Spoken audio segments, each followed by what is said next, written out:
女儿还不想嫁人。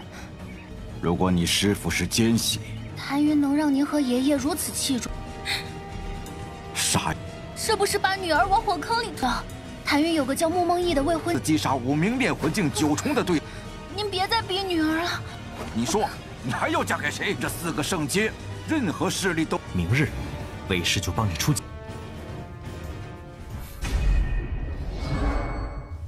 Halo guys, welcome back to Kobe Movie. Dan seperti biasa hari Senin kita melanjutkan si Deo Pakboy nih. By the way, sebelum itu Mimi mau ucapkan selamat Natal buat teman-teman kita yang merayakan. Semoga semuanya berbahagia ya, amin. Jangan lupa kado Natalnya kirim ke Mimi nanti ya. Oke guys, di part 240 nih Tian Zhechun hari ini kita semua bakal melihat muka dari anaknya ketua Tan Tai yang bakal dinikahkan dengan si Tan Yun itu cukup menarik. Kira-kira cocok sama Deo Pakboy kita nggak ya? Selain itu, Tan Yun juga bakal berdiskusi dengan teman-temannya untuk balas dendam.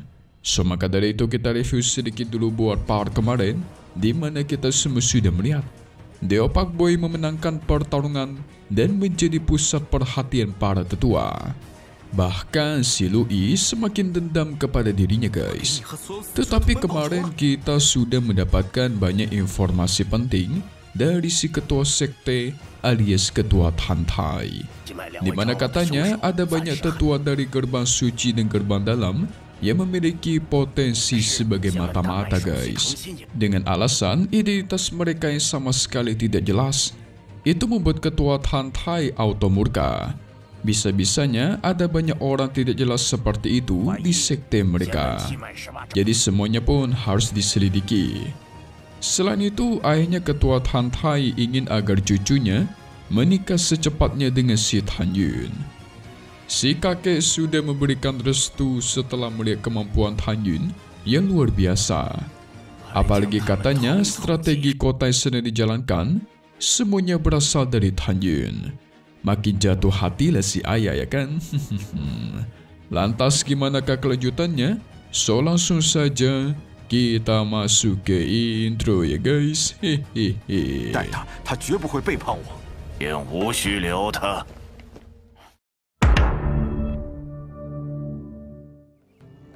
Singkat cerita, kita beralih ke kediamannya Xiang yang tidak lain adalah anaknya ketua Tan Tai. Di sini dia mencoba mengendalikan kekuatannya dan mengetes, dan hasilnya lumayan oke. Mengendalikan air,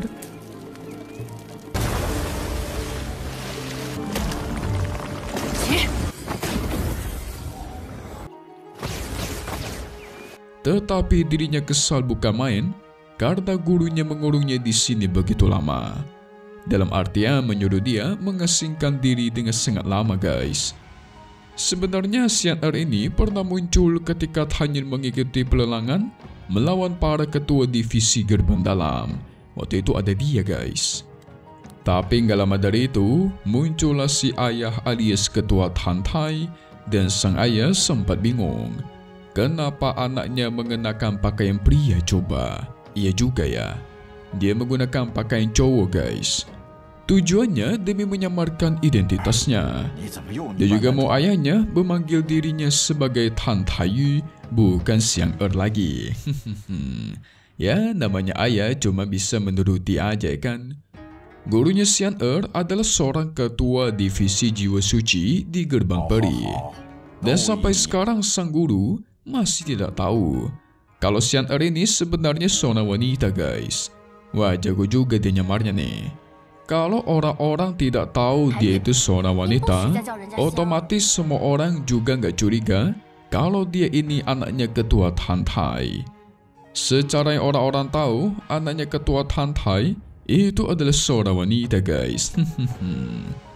Tapi sang ayah memperingatkan, kalau gurunya Xian terbukti sebagai mata-mata, maka dia harus tahu apa yang harus dilakukan.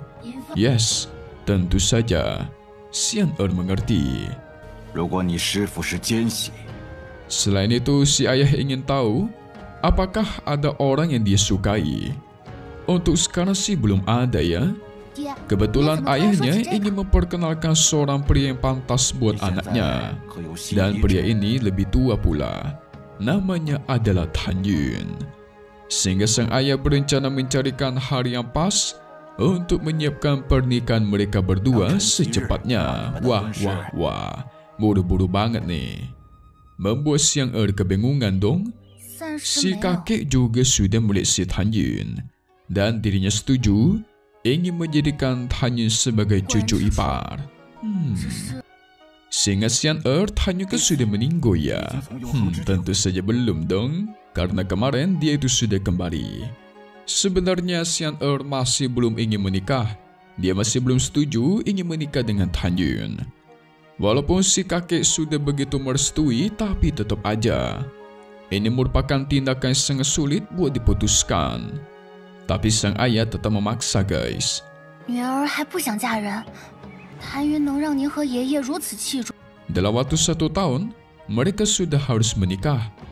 Membuat Xiang itu langsung berlutut. Dia tidak ada perasaan dengan Tan Yun. Selain itu, Tan Yun memiliki tunangan ya kan? Jadi si Xiang tidak senang dijodohkan seperti ini. Menikah dengan orang yang tidak disuka, itu sama saja dilempar ke dalam lubang api. Jadi Xiang menolak. 爹已经决傻， 是不是把女儿往火坑里推？谭云有个叫穆梦忆的未婚妻， Sang ayah memastikan untuk masalah memengi tunangannya Tan Yun itu bakal dia urus didiskusikan dengan si Tan Yun. Lagi yang menikah dengan Tan Yun tidak bakal sengsara. Ini semua dilakukan juga untuk Xiang anaknya, yang dimana supaya masa depannya cerah, bukan mendorongnya ke dalam lubang api. Begitulah katanya guys. Tapi tetap saja Xiang masih tidak bisa terima. Membuat ketua Tantai auto marah dong. 可我还 Dia 是不能 mengatakan 接受。 Tan Yun yang kekuatannya baru tingkat 3 itu bisa membantai 5 musuh di tingkat 9 seorang diri. 独自击杀无 Sang 名 ayah 烈火境 tidak 九 mau 成， menerima penolakan dari Xiang Kekuatan sehebat ini tidak ada tandingannya dimanapun. Selain itu, Tan Yun yang masih muda 此事 tetapi 容不得你 sudah 反对。 menguasai 4 bagian. Mau itu pil, formasi run, dan lain-lainnya. Mana ada orang seperti itu di langit dan bumi ya kan? Si ayah sampai murka guys. Pria seperti ini sudah sangat luar biasa tapi nggak mau dinikahi. Lantas orang seperti apa yang mau kau nikahkan 天 coba? 下谁 Ya 能 iya 比 sih. 自击杀无名烈火境九重的对？ Tapi kan yang namanya perasaan itu nggak bisa dipaksa guys. 您别再逼女儿了， 你说你还要嫁给谁？这4个圣阶，任何势力都 Saking marahnya membuat ketua Tantai sakit jantungnya itu kambuh. Ini namanya penyakit tua ya guys. Xian tetap tidak mau dipaksa. Namun dia memiliki solusi lain.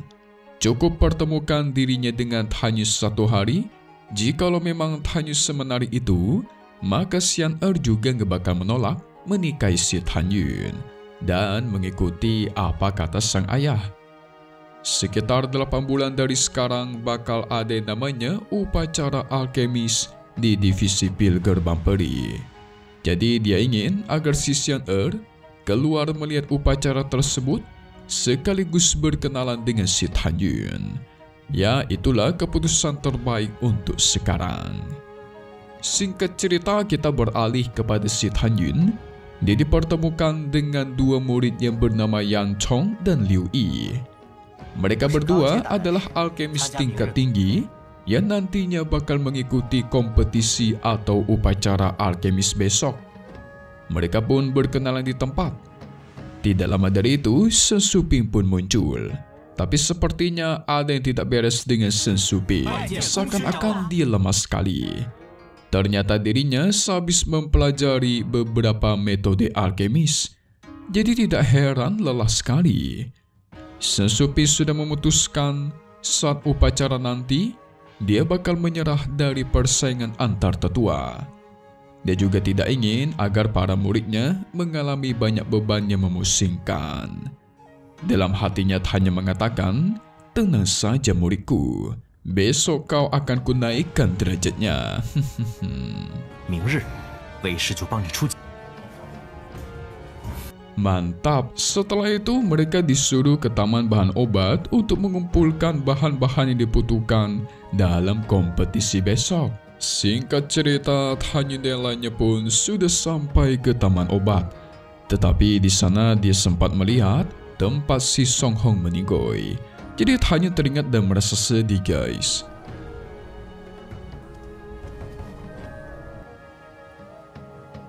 Si Lo Fan masih penasaran akan obat-obat yang diambil oleh Tan Yun. Itu rata-rata paling rendah di tingkat 7. Dan masih banyak obat yang sudah berumur 1600 tahunan.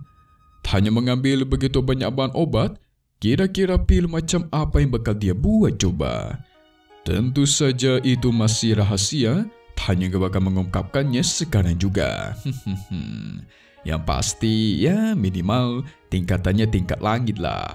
Pasti pada kaget nanti melihat Tan Yun memurnikan pil tingkat surgawi nih. Mantap. Gimanakah kompetisi besar besok, guys? Pasti udah pada penasaran kan? So mari kita masuk ke part 241 Ni Tian Zhezhun, episode 262-nya yang bakal rilis lagi di hari Jumat nanti. Oke, jadi nanti kita semua bakal melihat si Lu Yi bakal ngoceh-ngoceh meneriaki Shen Shuping, guys. Karena dia menyuruh seorang murid yaitu Tan Yun untuk bersaing melawan para tetua. Tentu tindakan seperti itu membuat para tetua auto malu dong, seakan-akan diremehkan ya kan. Masa ia disandingkan dengan seorang murid? Sebenarnya tidak ada aturan tetap di mana murid tidak boleh bersaing dengan para tetua. Tapi tetap aja Ketua Tang kurang setuju karena dengan begitu bisa mencoreng reputasi para tetua divisi pil gerbang perinya nanti. Lucunya lagi, si Lu Yi itu ingin agar Tan Yun dieksekusi karena dia dianggap sudah menghina para tetua, guys. Ini bakal seru nih. Debat panjang ya kan, Tio Pak Boy bakal melawan para tetua. Kita tunggu lagi di part 241 Ni Tian Zhezhun episode 262. Yes, di hari Jumat sore ya guys. Tapi satu hal yang pasti cuman di sini Kobe Movie. Thank you buat guys sudah nonton dan selalu support channel Mimin. Semoga kalian semua sehat selalu. Mimin pamit undur diri dulu. Kita bakal ketemu lagi di video-video selanjutnya. Oke kalau gitu, see you guys.